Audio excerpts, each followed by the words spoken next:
विस्थापित जिला जो भारतीय जनता पार्टी का इकाई है, 11 जुलाई को हमारी डिस्ट्रिक्ट वर्किंग कमेटी की मीटिंग हुई थी जगती टाउनशिप में।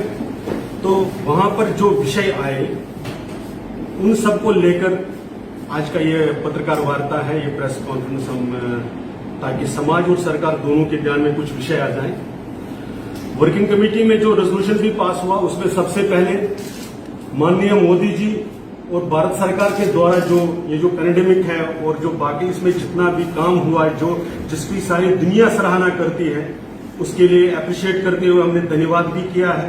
इकोनॉमी को संभालते हुए, इकोनॉमी को भी और गरीब सेक्शन जो सोसाइटी के हैं उनका ध्यान रखते हुए, और पहली बार दुनिया में जब वैक्सीन बन रहा था उसी के साथ भारत में भी वैक्सीन बना, और पैंडेमिक के साथ साथ आज हम लगभग 40 करोड़ लोगों को वैक्सीनेशन कर चुके हैं।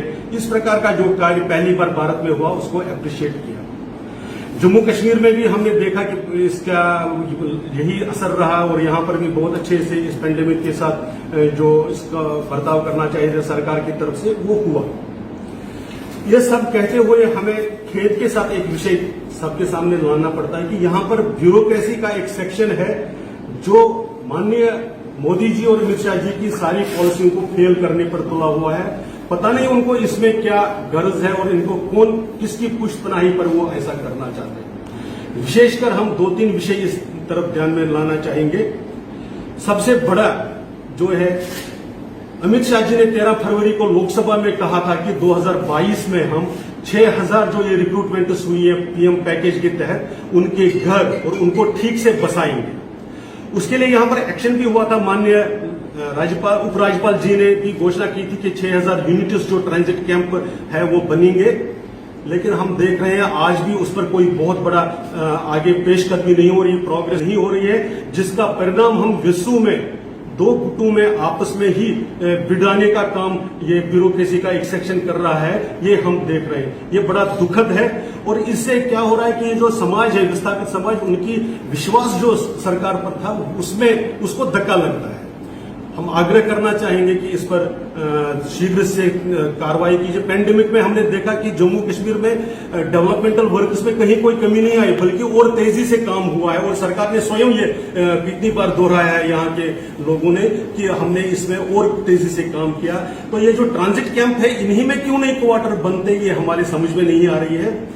दूसरा एक बड़ा कारण है इसमें, पहले 2 BHK का एक बनाया गया जिसमें लगभग 200 क्वार्टर्स तैयार भी है विश्व में, लेकिन उसके बाद सरकार की तरफ से फैसला आता है कि नहीं, अब आगे 1 BHK बनेगा, जिसके कारण जो लोग वहां पर है उनके अंदर एक डिस्क्रिमिनेशन की भावना भी आती है, और ये 200 किसको मिलेंगे, ये भी एक बड़ा विषय बनता है। इसलिए एक विषय ये है। दूसरा जो रिक्रूटमेंट पॉलिसी भी है, जो पीएम पैकेज के तहत लोग रिक्रूट होते हैं उनको यहां की सरकार मानती है कि ये टेम्परेरी पोस्ट है, 10-10 साल के बाद भी उनकी प्रमोशन नहीं होती है, और अचानक वो SRO 194 लगाकर कहते हैं कि नहीं, इनको प्रोबेशन भी 2 साल की तरह बाकी सब लोगों की तरह इन पर भी लागू हो जाएगा। जबकि यहां का जो लॉ डिपार्टमेंट है उसने भी अपनी रिकमेंडेशंस में कहा था कि नहीं, ये इन पर लागू नहीं हो सकता है, और वो ऑर्डर सारे पब्लिक डोमेन में है। तो अचानक ऐसा क्या हुआ? हम ये नहीं कहते कि नहीं लागू करो, बिल्कुल कर लीजिए SR 194 अगर आपको लागू करना है, लेकिन फिर जिस तरह से आप बाकी एम्प्लॉइज को ट्रीट करते हैं, 2 साल के बाद वो परमानेंट होते हैं, इनको भी परमानेंट कर दीजिए। इनको आप उसके बाद भी टेम्परेरी है तो इनका जीवन पर प्रोबेशन पर ही रह रहे हैं, इनको आप फिर कोई और सुविधा नहीं देते, प्रमोशन तो है ही, सीनियरिटी लिस्ट में नहीं आते हैं, ट्रांसफर आप ये कश्मीर से जम्मू की तो दूर की बात है, कश्मीर में भी एक जगह से दूसरी जगह आप नहीं करते हैं। तो हमारा ये कहना है कि ये अन्यायपूर्ण रवैया, ये डिस्क्रिमिनेटरी रवैया नहीं चलना चाहिए, इसको रोकिए, और जो नियम कानून है, जो सही कानून है वो उसी पर लागू कर। अगर आप इनको मानते हैं कि ये स्टेट के परमानेंट एम्प्लॉइज हैं तो उसी तरह से ट्रीट कर दीजिए जैसे बाकी सब एम्प्लॉइज को करते हैं। ये हमारा इस बारे में निवेदन है। राजीव जी, तीसरी बात, इसमें एक विषय बड़ा जो आया कि सरकार ने पीछे कुछ सोच समझकर ही ड्यूटीज असाइन कर दिए, PHE, जल शक्ति डिपार्टमेंट, PDD, इन सबको कर दिया कि ये जो ट्रांजिट कैंप है, चाहे नगरोटा, जगती है, चाहे कोई भी है या कश्मीर में है, ये जो वहां के डिपार्टमेंट है इनके, वो इनकी देखभाल करेंगे। लेकिन पिछले 3 महीने से हमने देखा रिलीफ ऑर्गेनाइजेशन ने तो कहा कि आप उनकी जिम्मेवारी है, वो डिपार्टमेंट से भी अपनी जिम्मेवारी उन नहीं कर रहे हैं, तो सफर लोग कर रहे हैं। अगर ट्रांसफार्मर जल रहा है, लोगों को पता ही नहीं कि ये कौन ठीक करेगा। और बहुत इस गर्मी में हम आज भी देखते हैं कश्मीर घाटी में जो ट्रांजिट कैंप बने हैं पानी के लिए तड़प, खासकर वीरवन की मैं जिक्र करना चाहूंगा।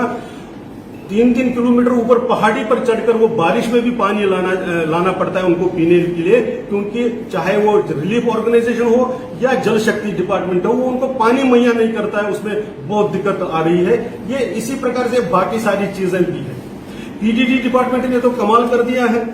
विश्व में जो टीचर लगा है, एक सिंपल टीचर, 2 लोग मियां बीवी है, दिन में ड्यूटी पर चले जाते हैं, सर्दियों में जब छुट्टी होती है तो जम्मू आते हैं, पैंडेमिक में भी जम्मू थे, लेकिन पीडीडी ने फिर भी 75,000, 80,000, 85,000 के बिल दिए।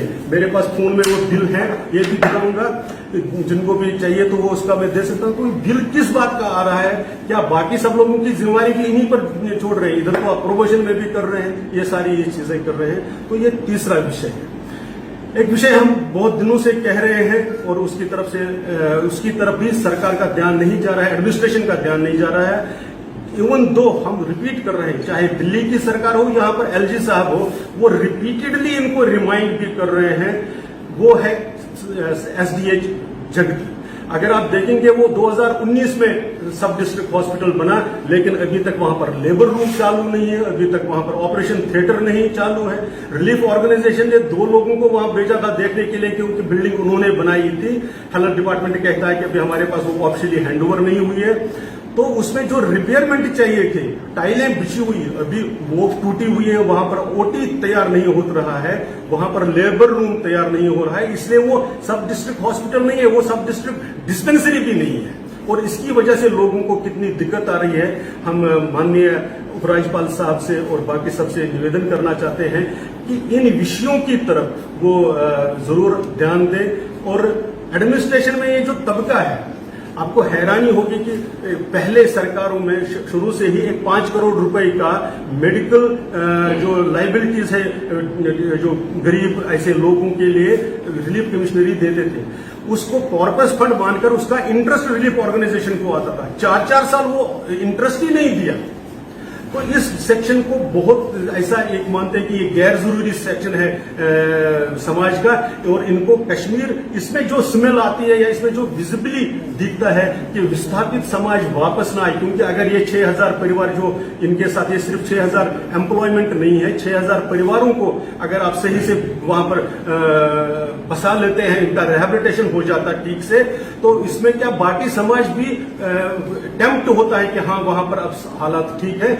इसीलिए ये तबका समझता है कि अगर हमने इनको यहां पर बसा लिया, ठीक से बसा लिया, और सारी जो कमिटमेंट्स भारत सरकार ने करी है अगर हमने पूरा कर दिया, तो शायद कश्मीर का सारा समाज वापस, हिंदू समाज, विस्थापित समाज वापस आ जाएगा। इसलिए उसको रोकने के लिए ये जो एम्प्लॉयज है इनको कष्ट देना, इनकी खासकर मैं उस 13 फरवरी को जो लोकसभा में हमारे माननीय गृह मंत्री अमित शाह जी ने कहा था कि 2022 तक हम इसको पूरा करेंगे।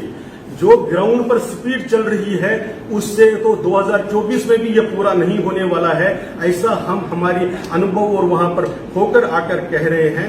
लेकिन हम विनम्रता से इस तबके को भी, ये जो एडमिनिस्ट्रेशन का ये सेक्शन है जो इनएफिशिएंट है, मैं बिल्कुल स्पष्ट रूप से समझ रहा हूं कि ये इनकी इनएफिशिएंसी भी है और कुछ करप्शन के कारण उसकी नजरअंदाज भी इस सारी चीज को कर रहे हैं। ये चलने वाला नहीं है। ट्रांसपेरेंट और अकाउंटेबल गवर्नमेंट मोदी जी की और भारतीय जनता पार्टी का एक प्रायोरिटी रही है। इन सबको अपने इस काम का जवाब देना पड़ेगा कि वो अननेसेसरी डिले क्यों कर रहे हैं। हैरानी होगी कि हमारी आरटीआई के जवाब में जो रिलीफ ऑर्गेनाइजेशन कहती है कि हमने 65,000 लोगों का आयुष्मान भारत के लिए रजिस्ट्रेशन किया और इशू कितने कार्ड किए? 2,500। क्यों? प्रॉब्लम कहां है? 65,000 अगर आपने अक्टूबर-नवंबर में रजिस्ट्रेशन हुआ आपका, तो 2,500 अभी तक क्यों? ऐसे सिर्फ 2,500 ही क्यों हुए? तो ये सारी इनएफिशिएंसी के साथ साथ में ये डेलिब्रेट इसको सैबोटेज करने की बात है। इस सब की तरफ हम ध्यान दिलाना चाहते हैं और आशा करते हैं कि एलजी महोदय मनोज सिन्हा जी इसका संज्ञान लेंगे और हमको समाज को मजबूर नहीं करेंगे वो डेमोक्रेटिक स्टेप्स लेने के लिए। पेंडेमिक है, उसमें हमें सड़कों पर आना पड़े, धरना देना पड़े, इसकी नौबत ना आ जाए, इसका हम अपने रेजोल्यूशन में भी और आज ये हमारे विषय था। धन्यवाद। जी आज ये सर एक फोटो